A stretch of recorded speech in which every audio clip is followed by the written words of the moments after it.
दोस्तों आज हम लोग रामलीला मैदान में हैं, लाल किले पे, और यहाँ पर बहुत ही भव्य रामलीला का आयोजन हुआ है। और आप लोगों को जान के खुशी होगी कि पिछले 50 वर्षों से ये भव्य आयोजन होता आया है। और मैं बड़ा गौरव महसूस कर रहा हूं कि आज पवन गुप्ता जी के साथ रूबरू होने का मौका मिला है। आज इनके साथ गुफ्तगू करेंगे, जानेंगे कि ये क्या प्रेरणा थी कि जो ये 50 वर्षों से ये कार्यक्रम यहाँ पर लाल किले में रामलीला मैदान में करते आए हैं। पवन जी, देखिए, बचपन में हम सोचते थे कि भगवान राम की लीला हो रही है तो इसमें हम भी अपना पार्टिसिपेट करें, कंट्रीब्यूशन करें। भगवान राम ने इतनी कृपा करी हमारे ऊपर कि आज हमें पिछले 30 सालों से मैं इसके चेयरमैन हूँ। उस टाइम जब बचपन में थे हम लोग रामलीला की स्टेज पे आने पे सोचते थे कि स्टेज पे जाएं, हमें अच्छा लगे, क्योंकि वहाँ तक हम पहुँच नहीं पाते थे।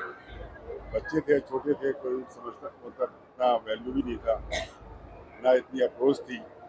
भगवान का इतना आशीर्वाद हुआ कि भगवान ने आज हमें अचीवमेंट बनाया और हम दुनिया के 180 देशों में अपनी रामलीला को लाइव पेश कर रहे हैं। 18 चैनल हमारे लाइव कर रहे हैं, उसमें साधना गोल्ड, आस्था चैनल, M1 टीवी, शेरम टीवी, ऐसे 18 चैनल हम लोगों को लाइव देते हैं। देखिए, हिंदुस्तान जाना जाता है अपनी सभ्यता के लिए, अपनी संस्कृति के लिए, अपनी साधना के लिए। तो पवन जी, दर्शक जरूर जानना चाहेंगे आपसे कि क्योंकि आपने बोला पिछले 30 वर्षों से आप जुड़े हुए हैं, तो और ये जो सिलसिला, ये जो सफर 50 वर्षों का है, तो उसके पहले शुरुआत कहाँ से हुई? शुरुआत तो जब आए यहाँ पे एज ए मेंबर आए, उसके बाद भगवान की कृपा होकर वाइस प्रेसिडेंट बने, फिर लोगों की कृपा से और भगवान की दुआ से हम लोग यहाँ चेयरमैन बन गए। पिछले 30 साल से मैं चेयरमैन हूँ इसका, वो उसकी कृपा है। मेरा मानना ये है कि बहुत लोगों के पास बहुत पैसे हैं, बहुत सेवा है, और भगवान हर एक को अपनी सेवा का मौका नहीं देता, किसी किसी को देता है। हम बहुत लकी हैं कि भगवान ने हमें इस सेवा का मौका दिया, हमें इस लायक समझा, अपने कार्य में हमें, तो अपने कार्य में उत्थान के लिए हमें सहयोग किया। देखिए, सनातन धर्म मानने वालों का एक बरसों पुराना सपना पूरा हुआ जब भव्य राम मंदिर का निर्माण कार्य पूरा हुआ, और यहाँ पर आप रामलीला का आयोजन करते आए इतने वर्षों से। तो आप क्या संदेश देना चाहेंगे आज के वर्तमान दौर में, जब देश के सामने भी बेशुमार चुनौतियां हैं, और खास तौर पे क्योंकि हमने कोरोना काल में जी के देखा, जब सदी की सबसे बड़ी महामारी आई, सपने में सोचा था नहीं कि ऐसा दिन आएगा कि जब लॉकडाउन की घोषणा होगी, घरों में कैद होना पड़ेगा, शिक्षा के मंदिरों पे जाना वर्जित हो जाएगा, धार्मिक स्थलों पे जाना वर्जित हो जाएगा। तो यहाँ पर जब आप आज जो ये यहाँ पर हमारे को शामिल होने का अवसर मिला, तो ये जो मेले का माहौल था, ये देखते ही बनता था नजारा। देखिए, भगवान की कृपा से हमने कोरोना में भी रामलीला करी है, चाहे 50 आदमियों करी, उसके पहले साल 50 आदमियों करी, उसके बाद हमें गवर्नमेंट से 1000 आदमी को परमिशन मिला। तो पर यहाँ 2-3 हज़ार लोग आए तो हमारा चलान भी काटा गया कि ज़रूरत से ज़्यादा गैदरिंग हुई। तो उसकी प्रेरणा से यहाँ सब कुछ ठीक रहा, और कोरोना टाइम में भी हमने भगवान की लीला करी। और मेरा मानना ये है कि जितनी बार हम लोग रामायण पढ़ते हैं और जितनी बार रामलीला देखते हैं, हर बार कुछ नयापन दिखता है, हर बार कुछ सीखने को। हमें पता है कि जो क्या कहानी है रामलीला की, उसके बावजूद भी देखने के बाद हर बात को नया दिखता है, हर बार कुछ सीखने को दिखता है। सबसे बड़ी खासियत लगता ही नहीं है कि हमें इसी ने देखा हुआ है, जबकि 50 साल से कंटिन्यू देखते आ रहे हैं। तो हर साल क्या नया इजाफा होता है, या और कैसे आपके प्रयास होते हैं कि कैसे और इसे भव्य और ग्रैंड स्केल पे आयोजन करा जाए? हर साल हम 6 महीने पहले कार्य चालू कर देते हैं, बल्कि समझ लो लीला खत्म होती है, हमारा कार्य चालू जाता है। हम अच्छे अच्छे बॉम्बे से आर्टिस्ट बुलाते हैं, या जो कलाकार होते हैं उनसे राय लेते हैं, प्लस जो डायरेक्टर होते हैं उनसे पूछते हैं। उसके बाद जो प्रेजेंट एडवांस टेक्नोलॉजी है, चाहे हनुमान जी की उड़ने वाली टेक्नोलॉजी हो, या रावण राम का युद्ध हवा के अंदर हो, वो सब टेक्नोलॉजी हम यूज़ करते हैं और नयापन लाने की कोशिश करते हैं, और हर साल कुछ हम नया करने की कोशिश करते हैं। और हमारे यहाँ सबसे बड़ी खासियत है, बॉम्बे से 50 से 60 एक्टर आकर, जो कि बॉम्बे की सीरियल में किरदार करते हैं या एक्टर करते हैं, उन सबको बुलाकर हम करवाते हैं। तो बिल्कुल साक्षात ऐसा लगता है जैसे भगवान राम खुद उतर के आके उनमें उन स्वरूपों में उन्होंने पवन जी, जहन में एक सवाल आता है, क्योंकि हम जब ऐसे भव्य समारोह में आते हैं, अपनी उपस्थिति दर्ज करते हैं, तो celebration with safety, celebration with caution, क्योंकि दोनों चीजें साथ साथ चलेंगी, पैरेलल चलेंगी, क्योंकि यहाँ पर हजारों की तादाद में लोग आते हैं। तो वो क्या आपके प्रबंध रहते हैं, मैं जरूर चाहूंगा उस पर आप थोड़ा प्रकाश डालें। देखिए, रामलीला चालू होने से पहले पूरा ग्राउंड चेक होता है। उसके बाद लगभग 300 से 400 हमारे स्वयं सेवक निकाले हैं जो पूरे सेवा करते हैं, प्लस पुलिस के जवान लगे रहते हैं।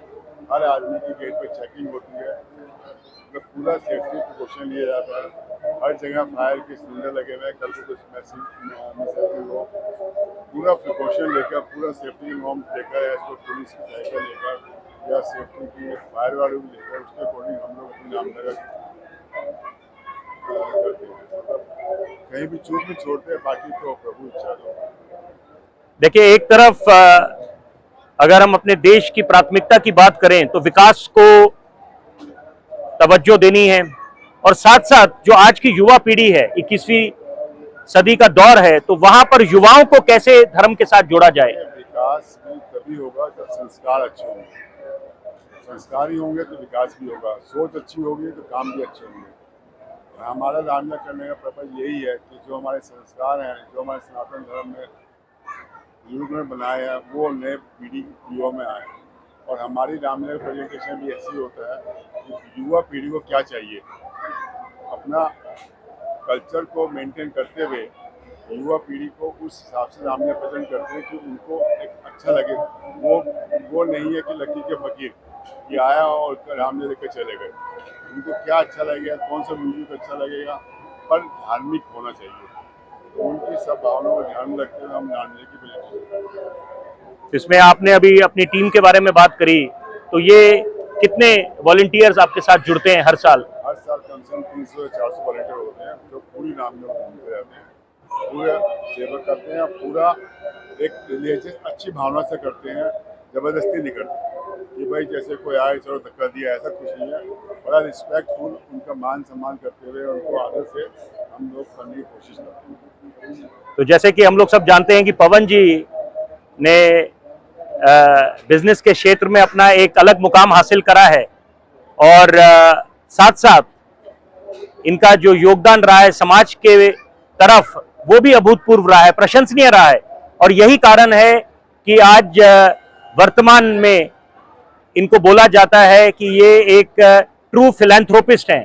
तो उसमें मैं जरूर चाहूंगा कि आप थोड़ा ज्ञानवर्धन करें और जो दर्शक हैं उनकी जानकारी के लिए ये बताएं कि ये जो फिलैंथ्रोपिस्ट वाला सफर है, इसकी प्रेरणा आपको कहां से मिली। देखिए, सबसे पहले है बिजनेस में ईमानदारी। ईमानदारी और ऑनेस्टी आपकी होगी तो आपको कोई रोक नहीं सकता। हम लोगों ने सुबह 8 बजे से रात के 4 से 5 बजे तक काम किया है, सिर्फ ईमानदारी से किया है, नॉलेज से किया है। और 25 साल लगातार हमने भारत सरकार से एक्सपोर्ट अवार्ड लिया है। और ये मेरे लिए बहुत बड़ी गर्व की बात है कि मैं पिछले 30 साल से इस बड़ी संस्था का चेयरमैन हूँ। तो साल के साल लोग चेंज कर देते हैं, ये प्रभु की कृपा है कि उसने मुझे सेवा का मौका दिया। एक अंत में आपसे जानना चाहेंगे, युवाओं के लिए आपका क्या संदेश है? आज के युवाओं को किस तरफ ध्यान केंद्रित करना चाहिए? क्योंकि हम एक तरफ ये सपना संजो के बैठे अपनी आंखों में कि हिंदुस्तान, अपने महान देश को हम विश्व गुरु बनाएंगे, महाशक्ति बनाएंगे, और संकल्प क्या है कि उस दौर को दोबारा लेके आएंगे जब हिंदुस्तान को सोने की चिड़िया कहा जाता था। और आप तो वैसे भी सोने के व्यापारी है, तो आप आज भी हमारा देश सोने की चिड़िया है जी। बाहर के देशों में तो सोना है और गवर्नमेंट के पास है, हमारे देश में तो सोना है और लोगों के पास है। यही लोगों की स्ट्रेंथ है और इसी से देश चल रहा है। रहा युवा पीढ़ी की बात, कि जब तक संस्कार अच्छे होंगे और ये मानना कि माँ बाप की सेवा से बड़ा कोई धर्म नहीं है। यही संस्कार हम रामलीला में सिखाते हैं कि भगवान राम ने एक अपने फादर के कहने से राज छोड़कर 14 साल से वनवास में चले गए। तो युवा पीढ़ी यही है कि माँ बाप की सेवा से बड़ा कोई धर्म नहीं है, और उसी के आशीर्वाद से आज और आप और हम हैं। तो उनकी सेवा करो, उनका आशीर्वाद है, आप प्रमोट करो। देखिए, जब से होश संभाला है, ऐसा यहाँ पर कोई नहीं होगा जिसने बचपन में रामलीला ना देखी हो और वहां से प्रेरणा ना ली हो कि कैसे, जी बिल्कुल, तो वहां पर वो बाली सुग्रीव का युद्ध और कैसे वो हनुमान जी संजीवनी बूटी लेने गए थे और ऐसी तमाम वो अलौकिक दृश्य हमारे दिल में ऐसी एक छाप छोड़ के गए हैं, दिमाग में, हमारे दिल में, कि वो सदियों तक हम लोग उसको याद रखेंगे। तो ये पवन गुप्ता जी हैं जो बधाई के पात्र हैं, जो इतने वर्षों से ये भव्य आयोजन करते आए हैं। बहुत बहुत शुक्रिया आपका।